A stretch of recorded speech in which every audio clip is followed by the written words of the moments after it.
The person of interest in the disappearance of Danielle Stislicki will soon be heading to prison. Floyd Galloway Jr. is facing decades behind bars for attacking a woman in Livonia last fall. 7 Action News reporter Brian Abel is in downtown Detroit, where Galloway pleaded guilty this morning. Brian.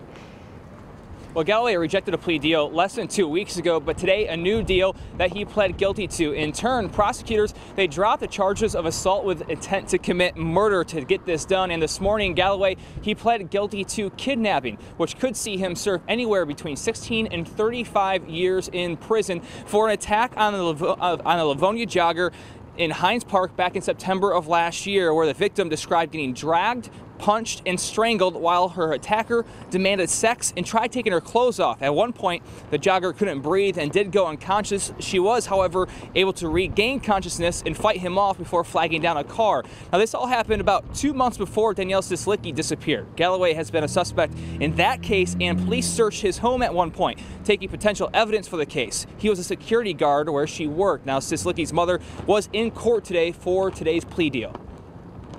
We're grateful that the survivor of the Hines Park case did not have to go through a jury trial and have to relive that horrific moment again. We also look at this point as a pivot point for Danielle Stislicki's case, my daughter's case.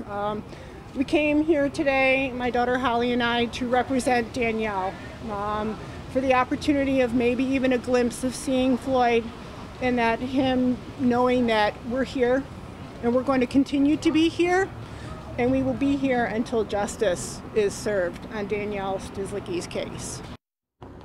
Now, aside from kidnapping, Galloway also pled guilty to assault with intent to commit criminal sexual conduct, as well as assault by strangulation. Now, Galloway's lawyer said that he has had minimal contact with Farmington Hills Police. That's who's heading the Stislicki case up. But he says that the case was never far from his mind. And we do plan to reach out to Farmington Hills to see how today's plea deal affects that case. Now, Galloway, he will be sentenced on December 8th. Reporting live in Detroit, Brian Abel, 7 Action News.